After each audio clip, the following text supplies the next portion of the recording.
Good day and welcome to the John D. and Catherine T. MacArthur Foundation Impact Investing Conference Call. Today's conference is being recorded. At this time, I would like to turn the conference over to Charles Coustan, Portfolio Manager, Impact Investment for the MacArthur Foundation. Please go ahead, sir. Thank you. Welcome everyone to the 100&Change webinar series, Thinking Big and Communicating Clearly. My name is Charles Coustan. I'm the Portfolio Manager for Impact Investments here at the MacArthur Foundation. I'm here with my colleague Kristen Molyneaux, who is a Senior Program Officer for 100&Change. We're excited to have everyone on the line for the third webinar in our series. This one is titled, How Do Funders Think About Impact Investing? This webinar is focused on the basics of the impact investing field with the goal of demystifying it for nonprofits, private entities, and hybrid organizations. Before we get started, just a bit of housekeeping. This webinar will be recorded, and a link to the webinar, all relevant materials, and a transcription will be sent out within the next several days. If you look to the panel on the left side of your screen, you will see that there is a link for closed captioning. If you would like to have access to closed captioning during the presentation, simply click on that link and follow any directions you may receive. During the course of the webinar, you may type questions into the instant message box. Kristen and I will be monitoring and compiling them and will pose questions to our presenter. We should have plenty of time for Q&A after the presentation, and we'll try to get to as many questions as possible throughout the hour. Finally, this is the first time MacArthur is running such a series, and we would love your feedback. At the end of the webinar, a brief survey will pop up on your screen. Please take a couple of minutes to give us some feedback so that we can continue to improve this webinar series. With that housekeeping now taken care of, let me introduce you to our presenter who will be leading today's webinar. Jim Bildner is the CEO of the Draper Richards Kaplan Foundation. Jim is also an adjunct lecturer in public policy at the Harvard Kennedy School and a senior research fellow at the Hauser Institute for Civil Society and the Center for Public Leadership at Harvard University. Jim is a trustee of the Kresge Foundation, the Nonprofit Finance Fund, the Public Citizen Foundation, Healthy Americas Foundation, trustee emeritus at Case Western Reserve University, and overseer emeritus of the Boston Symphony Orchestra, and a member of the executive board of WBUR, which is Boston Public Radio. He also serves on the boards of an even longer list of more nonprofits and social enterprise businesses. In his board service, Jim serves on the investment committees of boards with aggregate endowments in excess of $4 billion. He is also a member of numerous finance, investment, and/or audit committees of these boards. Jim, I turn it over to you. Thanks a lot, Charles. So just to be clear, this webinar is not about being simply big bettable for the 100&Change competition. It's really about understanding generally how impact funders think about the organizations they decide to invest in, and that has never been more important than in today's world. To ground those of you who listened to Bridgespan's webinar, they really posed three sort of central questions. How, quote, big bettable are you today? What elements of your work are the most appealing to donors considering making a big bet? And how can you enhance your ability to attract big bets? And I would add a fourth and fifth point. It's not literally about attracting funders to big bets, but it's about being able to define what that big bet is and how to execute against that big bet. And as we think about the conversation, the slide that I'm about to show you on the big cube, small cube slide, go ahead, Nance, really at the end of the day gets to the essence of the question that I think you all should be starting from, and certainly at DRK. And when I'm talking to you, I'm talking to you with an aggregated experience from a host of funding foundations as well as grantees. And all of us start with the question of what's the nature of the problem you're trying to solve. And this big cube, small cube, which Paul Brett developed in his Money Well Spent book, and which we use at DRK all the time, and which a number of other organizations uses, helps you begin to sort of, in a quick framework, figure out the size of the problem you're trying to address and the nature of the resources you need to address it. And for help, the classic big Q problem that society faces today is climate change. And why is that such a huge big Q problem? It's because any solution that has any chance of impact in the first instance requires numerous codependencies and numerous actors to all act in unison over a very long period of time. And still, if that all occurred, the odds of instant success are zero, and the odds of long-term success are hard and will be challenging to see. On the other side of that bookend, the smallest small Q problem is neighborhood crime efforts. So it's easy for a neighborhood to identify a small discrete space and patrol it, visually organize itself to be able to diminish any violence that occurs on that. And why is that so? It's because it's completely in the control, more or less, of the small neighborhood in question. In terms of resourcing, obviously it's a much smaller, finite amount of resources that are needed in the crime watch or neighborhood control or street cleanup efforts. Again, on the other side of the equation from climate control, 100% of success, 100% of that success occurring within a reasonably short period of time, and 100% likely to be attributed to that effort. On the other side are just countless dollars over time, human resources that are needed, attribution very hard, success very hard. So that's the nature of that framework, and not just for big bets, but particularly for them, you need to clearly understand what the nature of that problem is, whether it's a big cube or small cube, what resources will be needed, and to demonstrate clearly and unequivocally when those resources need to be applied so that someone looking as a funder to fund that effort can see their part in helping achieve that result. When we see proposals that come through the transom for us and for others that are not easily fundable, it's because they either pose such a large problem set with no clear resource specifics or not a clear understanding of where they fit within an ecosystem, which I'll talk about a little later. This next slide that you have in front of you is, in my view, one of the most critical steps that organizations fail to take at the beginning, which is to understand what's the ultimate objective of that work.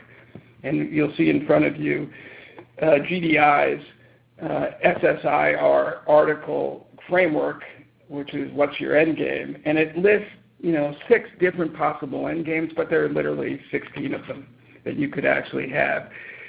Generally speaking, for the big bet competition, the proposals that I saw, generally speaking, government is the end game option. It's really, at the end of the day, demonstrating that the problem identified and the solution identified can attract over a longer period of time a sovereign of one kind or another to take on the responsibilities that organization has shown is possible. In other venues, it's creating movements, it's creating expectations in communities that conditions that they have on the ground do not have to be tolerated. And often, as I'm sure most of you on the phone understand, vulnerable populations that are constrained by resources or, quote, a voice, often are unable on their own to be able to raise those conditions to a place where government can then say, okay, yep, I see the solution, I see this, it's our responsibility, we'll take over. And often the most bettable organizations are those that are taking indigenous problems and understand them, are anchored in them, and able to apply catalytic resources to be able to give that community the opportunity to raise that above. So you'll see on this framework a number of different ones: open source, replication, government adoption, commercial adoption, mission achievement, sustained service. And we often get the question, are these mutually exclusive? And the answer is no. That often an open source endgame actually will lead to government adoption, and often the reverse. But the point of this slide is you need to start at the beginning with a clear understanding of the so what. And so many funders are really looking for that answer in the beginning And you as organizations that are trying to attract funding can attract that more easily by giving that answer up front. As you'll see from the next slide, depending on what that end game is, they have very different budget implications. So generally speaking, if you're looking at stageation, startup, proof of concept, early scaling, breakout scaling, the path of resources required is generally a graph that goes up. But then once you get to the end game, you can see that it has very different implications. So if the end game is government adoption, then you need a lot of money up front, but over time that's going to diminish rapidly. And then there are these mission achievement end games are like education superhighway that has identified a problem, created a solution, and that solution is finite.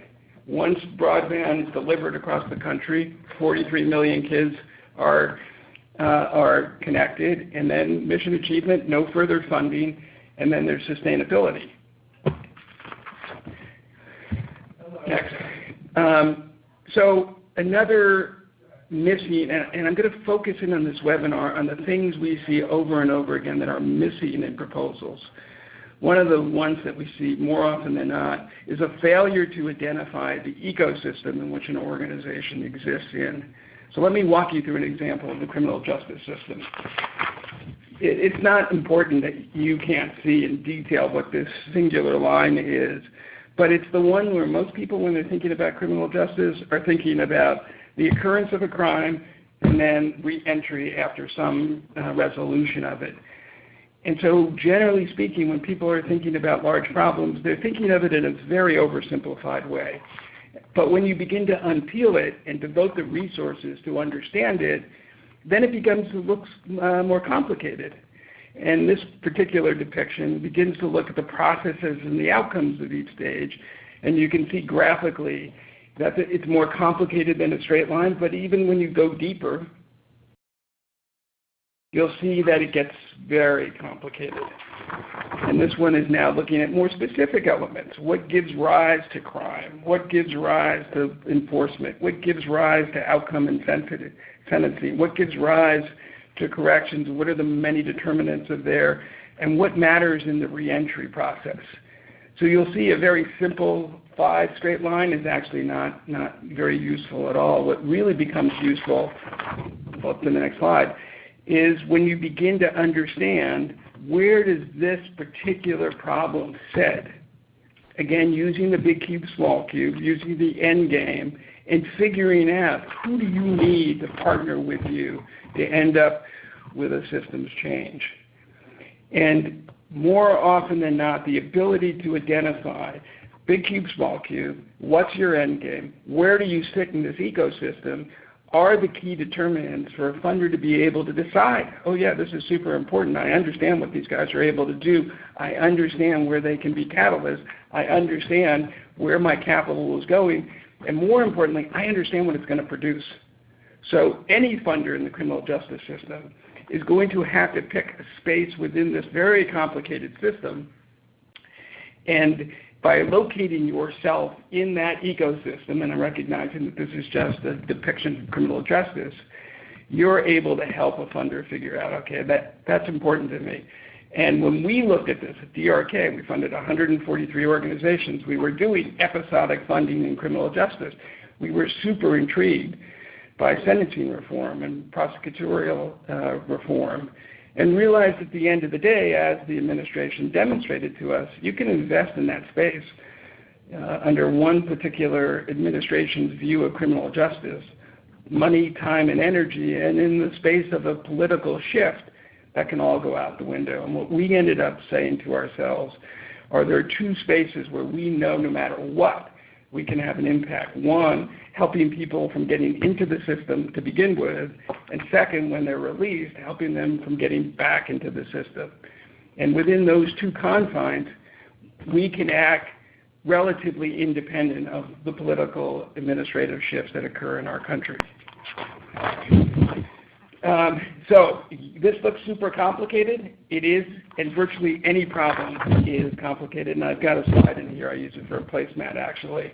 And this is, I didn't make this up. This literally was the cover for the nonprofit Quarterly's Illustrated Nonprofit Economy, and it wasn't somebody's sense of humor drafting this. It was literally somebody depicting the various actors for grantees and funding sources, and somebody put a lot of thought into this, and you can see how crazy complicated it is. And it just shows again that any problem that you're trying to solve is inherently complicated, and the way to frame complication is by being very specific about what you can do. To attract the kind of investment dollars you're looking for, again, need to know the nature of the problem, need to know the end game, need to know where in the ecosystem you operate, and need to very specifically define what resources you need, financial and operating, as well as human resources, and need to define specifically why the ask you're making for a funder. And by that I mean a nonprofit funder, I mean an impact investor, and we'll talk more about that. But the specific ask and what it will do is, in our view, the reason why some proposals are not easily investable, but are investable, and why others are not. So, again, to be clear, the social sector is starved for this early stage risk capital, but it's because of this that this capital can be the most critical and most catalytic. Cheryl Dorsey, in an SSIR article in a series we produced, really anchored herself around the kind of investments that Echoing Green, and in particular what she saw in the world, and what she made so clear are the kinds of entrepreneurs who can be impactful are those that are grounded in the problem itself, because they inherently understand all the frameworks I just walked you through. When you're thinking again about this, the reason why these early stage opportunities are so important is because they can drive pilots to inflection points. And what's an inflection point? An inflection point is where you begin to move from your responsibility to fund this to a place where others can say, wow, this can really make a difference. And here I don't mean just government. It can be on that stagation to government adoption, but it can be to a larger funder coming into the space and saying, I can see an endpoint here. Obviously, this capital, when it's provided at this early stage, enables rapid replication and scale. And one of the things that most funders realize, and I don't think enough folks who are seeking funding understand, is that we know what we're doing is highly risky. We're not looking for certitude. We're not looking for certainty of outcome. We're betting that a problem's been identified that can be resourced to with a clear understanding of what the purpose is and an understanding of what our resources will do, and we're willing to learn from that failure as well. So whether it's success or failures, this kind of intervention, this kind of input has profound opportunities to have real impact. And even failed attempts often will save unbelievable resources for others who have much more capital but can see from this particular failure that there's another path forward. So don't be afraid of talking about the risk inherent here. And you can also articulate in these big bets that, hey, if this doesn't come true, here are the things that will come true no matter what, because we will have proven them out. And I want to show you from our own portfolio, the kinds of organizations that we have funded that have really, had enormous impact. So Education Superhighway, which I just articulated, was able to do a couple things really well. One, they were able to identify the problem clearly, even though government at that time did not see the problem. So the FCC, when first confronted that, hey, there's a real problem with E-rate and the $3 billion sitting there, and that kids across the country had insufficient broadband, said there's no problem here. So what Evan did is he was able to create a national speed test and was, in a very short period of time, was able to unequivocally prove that thousands of districts had this kind of problem. And one thing that we also see entrepreneurs missing is it's not always about creating new capital. More often than not, in some of these systems, it's actually unlocking capital that has already been allocated. $3.2 billion was set aside in E-rate for this purpose, but was being used for another purpose. This slide says that he was able to connect 30 million students. I'm happy to tell you that as of last year, he was able to connect 39 million, and he's down to the final 4 million, which, like all things, is the hardest to reach, but he'll get there. Crisis text line, another really good example. They processed over 72 million text messages, and this wasn't inventing new technology. This was literally repurposing, essentially, SMS text to provide those most needed who need some kind of way to communicate crisis to the folks that can help them. And what was the innovation? The innovation was a recognition that teams in crisis aren't calling an 800 number. They're not reading signs on the highway. They literally want to be able to text in the way that they communicate with the world, generally speaking. What was the other innovation? It was understanding that to be able to respond, the role of the crisis text counselors at crisis text line are not to solve the problem, but to triage the problem, to be able to use an algorithm that quickly rises to the top those texts that are most likely over a long period of time. And with 72 million texts, you have a lot of data points to be able to understand those texts that personal harm is likely to occur, and then drive them right over to first responders from those where the immediacy is not quite as urgent, but also to begin to make sure that those folks see folks that can help them.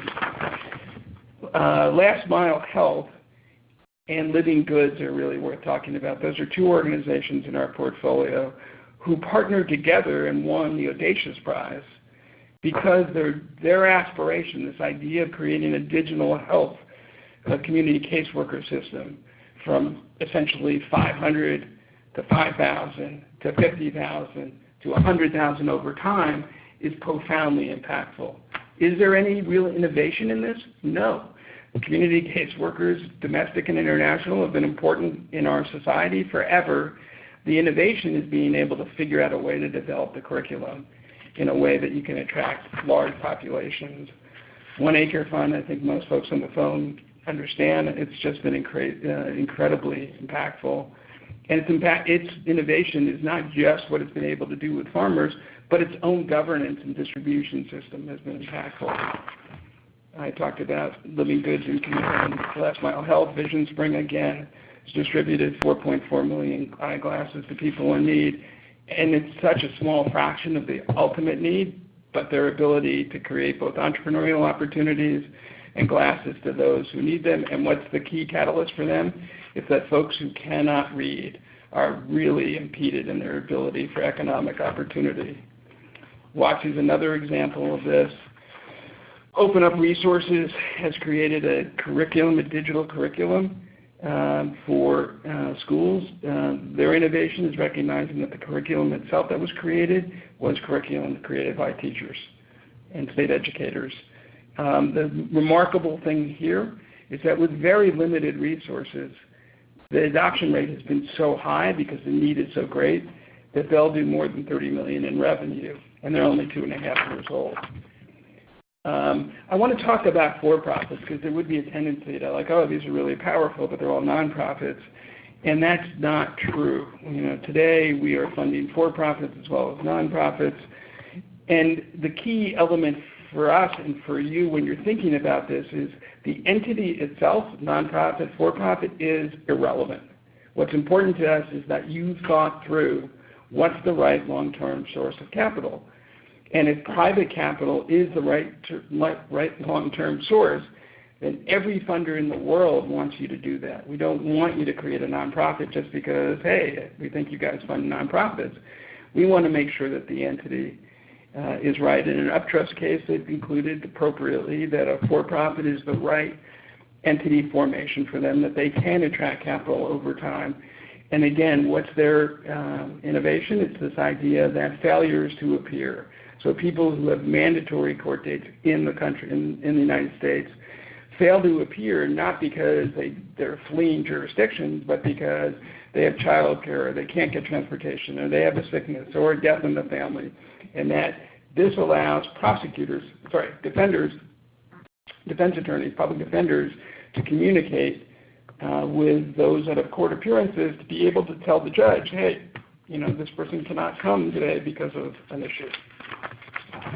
It involves looking at attendance and how to be able to improve on outcomes, because we all know that failure to attend schools, regardless of when that takes place, can have a profound and lasting impact. And I'm talking about just 25% of students miss 30 days of school or more. That's just huge and will impact their lives forever.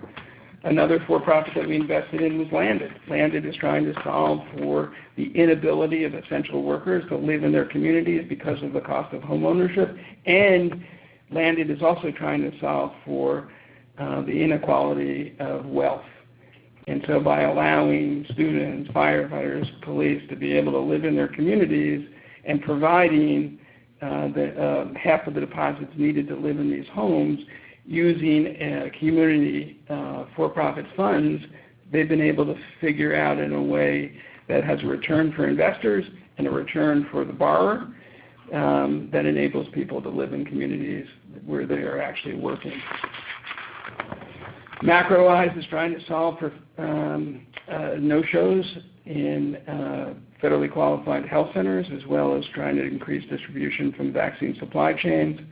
Again, for-profit, in pilot, and the right source of income for them is for-profits. Open Biome had the first fecal transplant bank in the country, and it was operating under FDA federal discretion.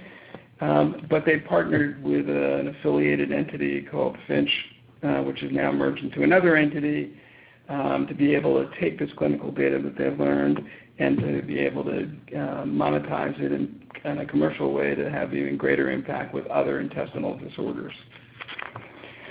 So I wanted to give you enough concrete examples, and we can give you more and more, of powerfully impactful nonprofits who have had relatively small amounts of capital, but who have accomplished so much, as well as early stage for-profits that we've invested in.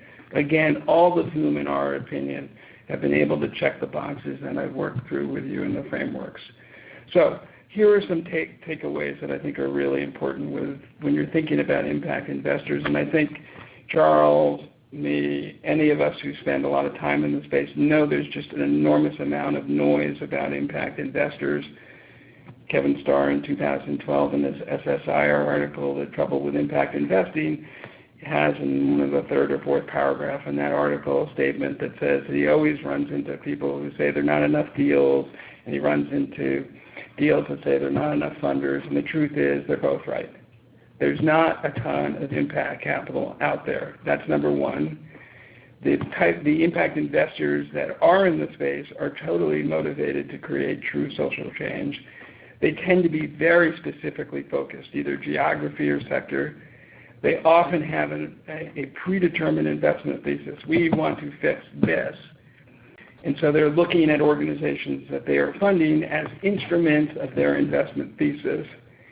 They're looking for innovation that can be truly catalytic because they recognize that there's not a lot of impact capital, so there's an opportunity cost to deploying it with one organization and not another. They're often, but not always, patient. And what they are definitely, generally not, and Charles and I had a debate about how true this is our experience is that generally speaking, there are a handful of investors in the impact space, Kresge, MacArthur, and others, who are willing to accept below market rates, but generally speaking, family foundations and others in the space are actually looking for the unicorn. They're looking for tremendous social impact, and they're also looking for market returns. They're not easy to find, they're not easy to close, and as I said, not that plentiful. And so what do they actually want? They want their money back, for sure. So any impact investor has the choice up front of making a grant or making an investment. So the word impact investor, particularly the last word, is super important to remember.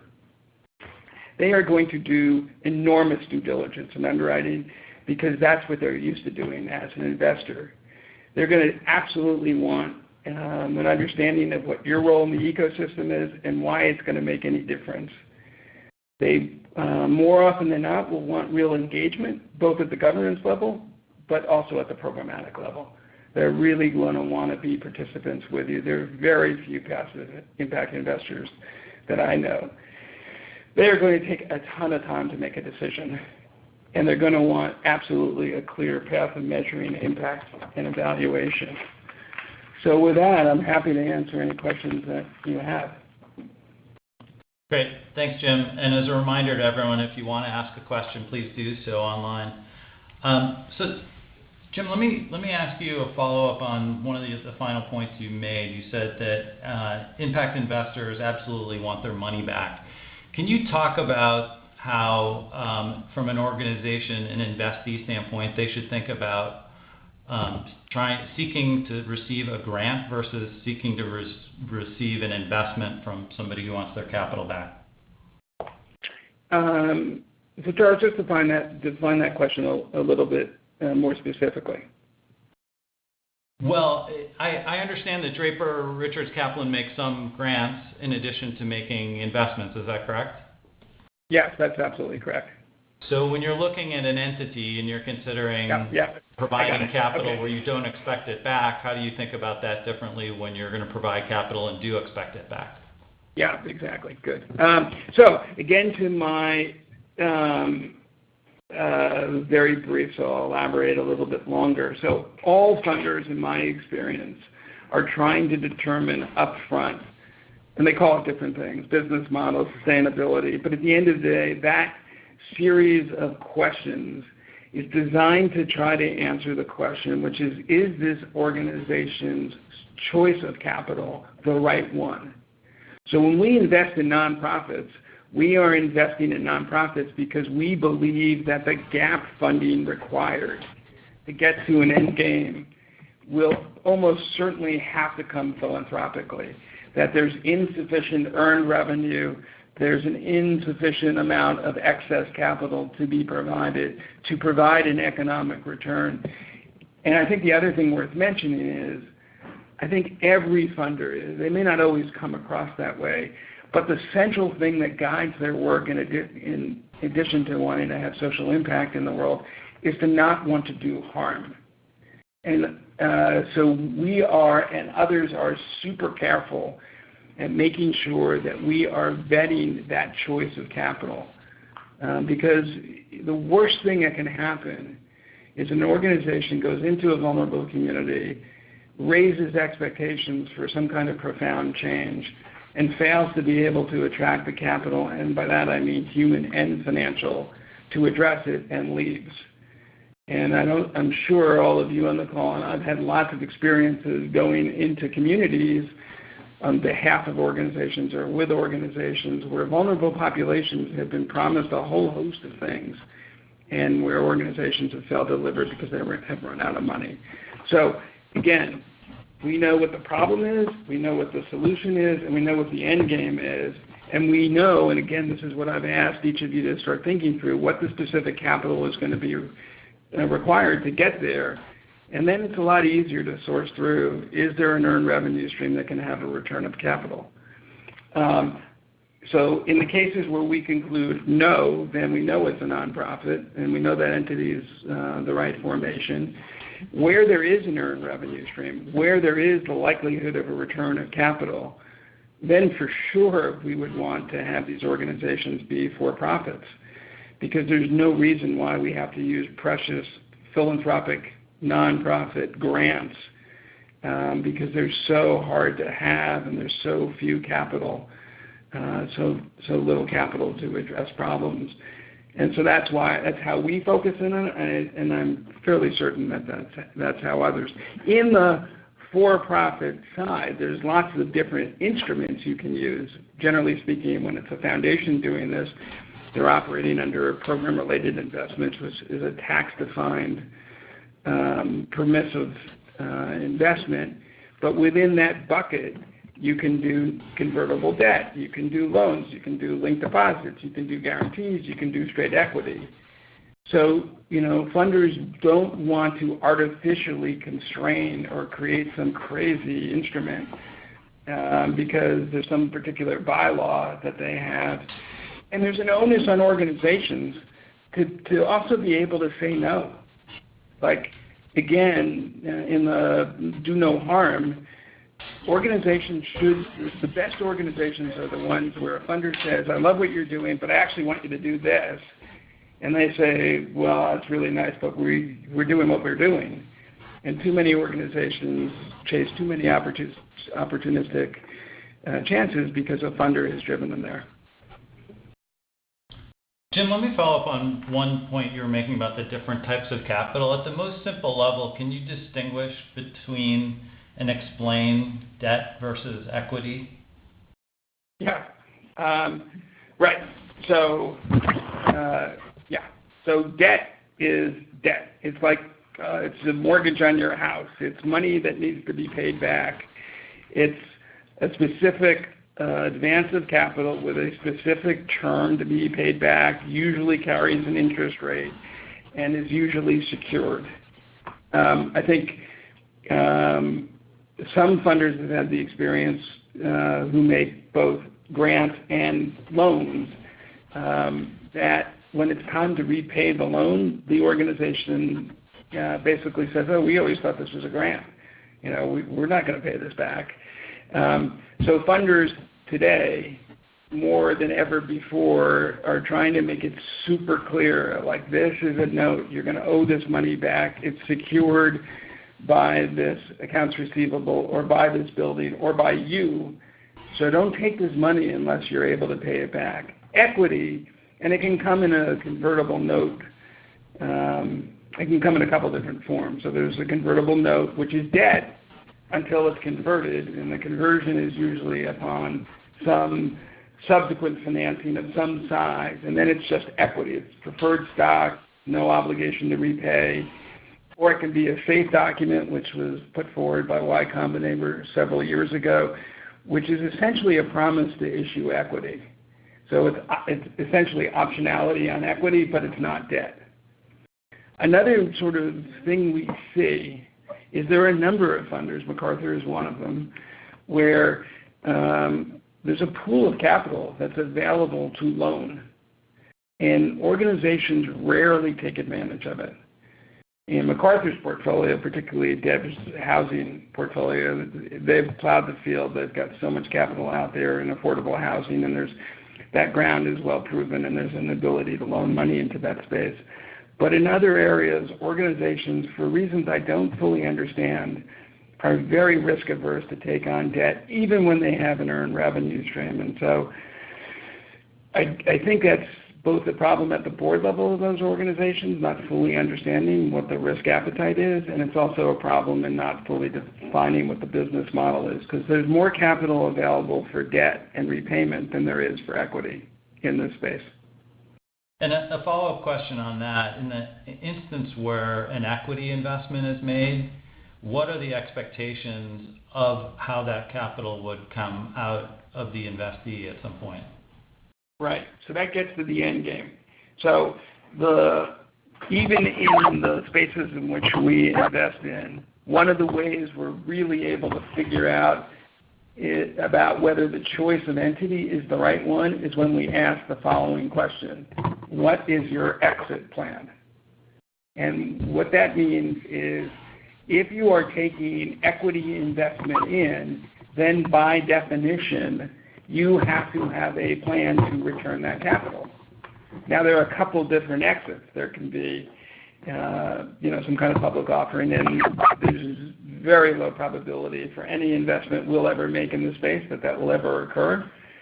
A lot of our organizations that are in this space and are for-profits are expecting that over time, another larger entity will purchase them. And when that happens, all of the investors, as well as management, will get paid back from their return. And then there's everything in between. But by definition, again, in the sort of must-have, if you're a for-profit, it's everything I said before. Clear understanding of the problem, clear understanding of the resources, clear understanding of the so what, what's the purpose of this, clear understanding of the budget implications, clear understanding of where you sit in the ecosystem, and on top of that, and here's how your money's going to be returned. Because the attraction, the reason why so many people have been attracted into the impact investing space is not because they want to have enormous returns. They do, but they want to reinvest those returns into similarly powerful social enterprises. And if there is no return, then by definition there's a finite end to the funds they have. And you didn't ask the question, Charles, but I'll answer it. When you think about the source of capital from institutional foundations, generally these funds are coming from two buckets. One is program-related investments, and that's coming out of essentially the program budget. So if it's an organization that has $100 million a year that they're giving out, which is by statute required to be approximately 5% of their endowment, that's one source. If it's mission-related investments, that's generally coming from the endowment itself. Mission-related investors are even more sensitive to returns because the counterfactual for them is to invest it in the typical investment alternatives that are available to them, equities, fixed income, alternative assets, and the like, even if they have a social screen.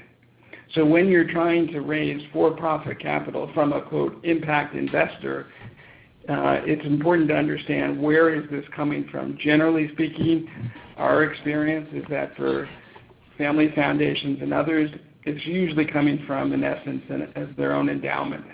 They're thinking about it for a return, and they're comparing that return to the cost opportunity as if they were doing it in alternative investment strategies. Yeah. And one further point from my end on the debt versus equity question, you spent some time talking about whether you'd make an equity investment into a for-profit or make a grant into a nonprofit, and you touched on the MacArthur Foundation's history of investing in the housing sector, and much of that investment has been into the nonprofit sector, but it's taken the form of low-interest loans to the nonprofit sector. So a nonprofit can't receive an equity investment because there is no equity that it can sell, but a nonprofit can receive a low-interest loan from an impact investor. So I just wanted to make sure to draw out that distinction. Shifting gears a little bit, from investments you've made, what observations do you have about common mistakes that investees make in the process of seeking or deploying impact investments? Yeah, so so they fall in a couple different buckets. The easiest and actually the one that's the hardest to understand is they actually haven't done their homework. So they are talking to a funder like us who only does early stage funding, and they're actually middle to late stage. And it would have been super obvious if they'd gone to our website or talked to anybody. And I see that with my other hats on in other organizations where they're coming to us with a particular sector focus, and yet our sector focus is completely different. So that's just a matter of doing homework, and usually that's a function of someone in that organization who has identified sources of capital, but who is pressed for time or resources and is doing a pretty cursory desktop research. The second is really not pushing themselves hard enough, often because they don't have the time or the resources, to go through the steps, to really go through. The frameworks and the questions I'm asking is not rocket science. It's very obvious. And it's obvious to funders, and it should be obvious to those looking for funds. But it does require a really specific sort of stageation of the proposal, and you need to hit every box. The third bucket is an inability to essentially articulate what you're trying to do. Again, in whether it's for the big bets or others, I've seen videos, I've seen proposals, and the person reading them, whether it's a program officer or somebody else, just if they have to go through enormous cycles to understand, okay, well, what's the point here? It's just hard to get your head around. And almost every bullet point I was walking through in this presentation should be able to be addressed in 2 or 3 sentences up front. So having a clear executive summary that's not really more than 4 or 5 paragraphs, which identifies for a cold reader This is the problem we're solving. This is our solution. These are the resources we need. This is why it matters. And this is the exit if it's for profit, or this is the end game result, will allow somebody quickly, easily, and to be able, and this is the other thing. So few people ask for the no. That's so important when you're looking for funding, to be able to triage your own resources. We advise all of our organizations when they're going to talk to a funder to say to that program officer, hey, listen, this is what we need, and this is why we're doing it. Please tell me no if it's just something you're not going to do. And if you do that, you're going to hear no a lot. But the bottom line is you're going to hear no a lot anyhow, but you're going to hear it after you've invested 20 or 30 or 40 hours of your time. And, nobody wants to say no. And so you empower a quick decision. And the mistake folks make is that they think by asking for a no, they're changing their outcome, that they would have gotten a yes, but that's absolutely not true. I don't know of any premature no that wouldn't have occurred anyhow, but nobody likes to tell you a no. So what do you hear instead? Oh, that's really interesting. Keep me in the loop. Tell me more. Let me know when you did this. When in fact the answer is actually we're not really going to fund you ever, but I don't want you to feel bad. Yeah.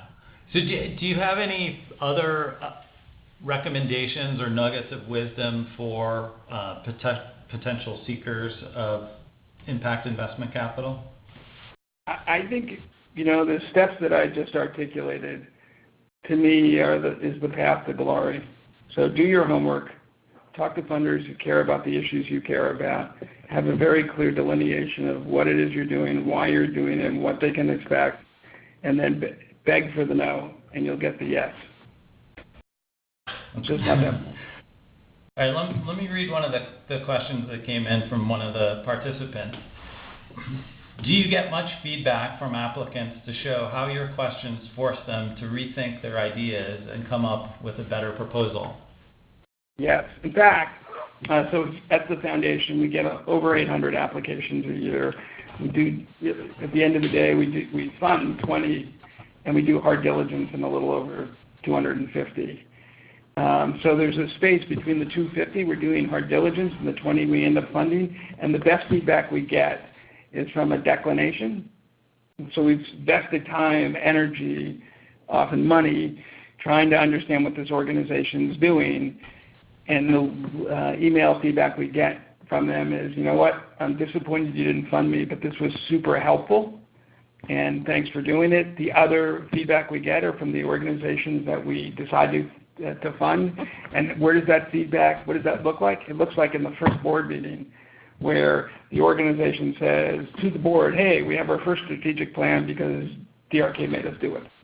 And it gives a framework for being able to do it. So, this kind of rigorous diligence, and it's really, I want to be clear here, it's super hard work. The team that we have here at the foundation is unbelievable.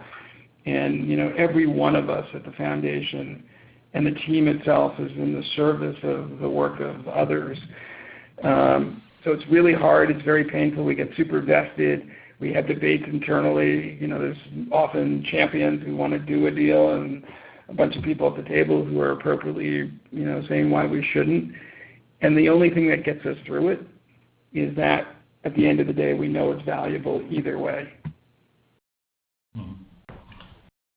Okay, and you talked about end games early on in the presentation, and the previous webinar series was about theories of change. I wanted to shift the conversation a little bit to thinking about impact measurement as it relates to impact investing.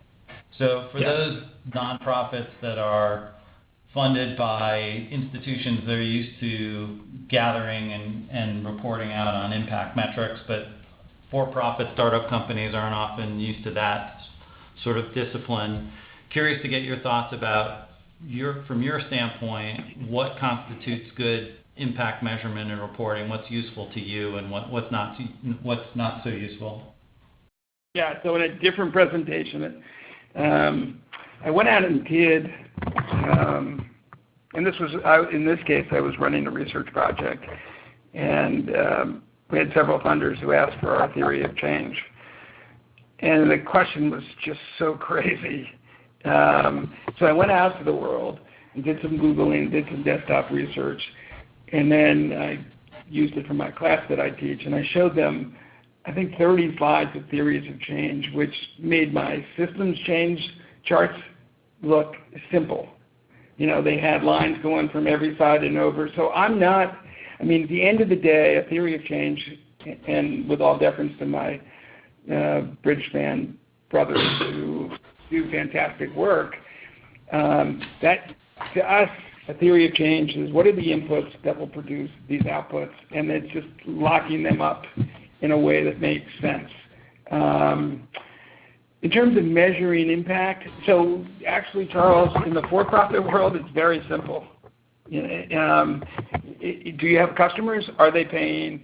And at the end of the day, do you have the capital you need? The nonprofit space is more complicated, and we ourselves have gone through a bit of a transformation in how we look at our own impact and measurement.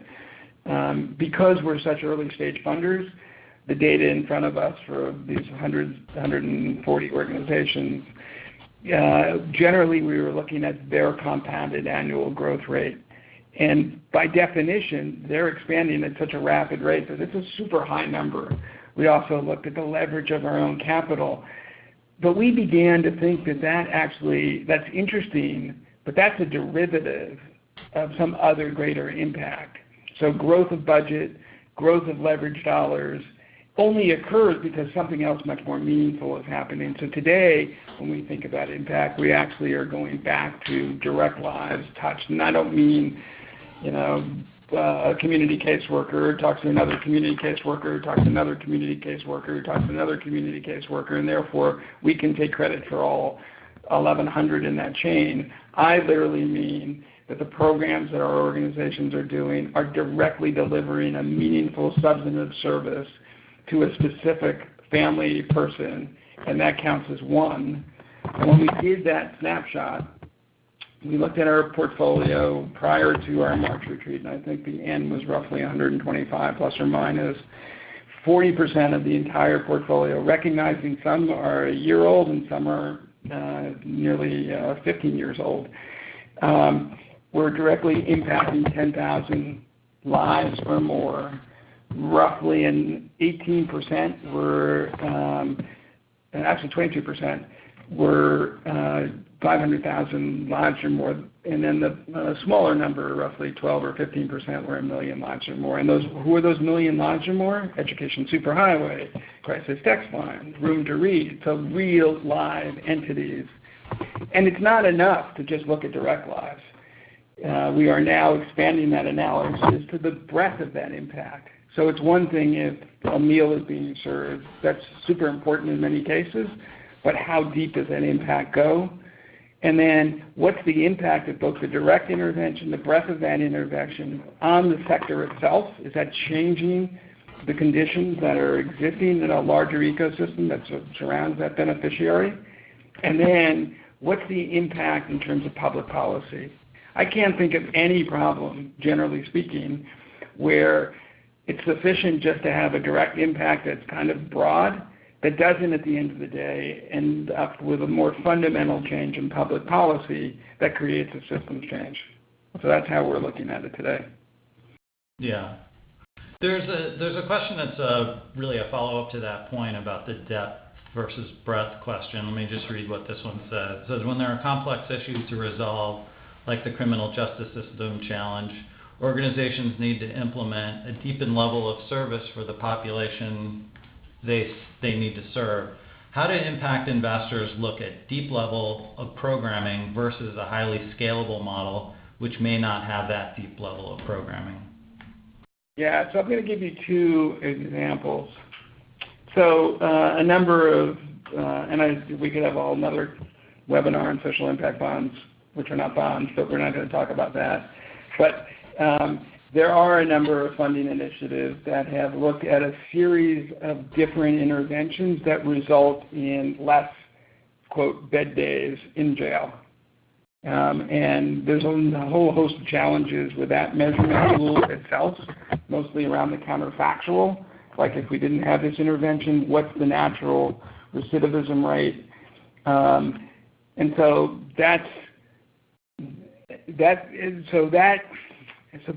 by using that kind of impact measurement, you're looking at one specific fact.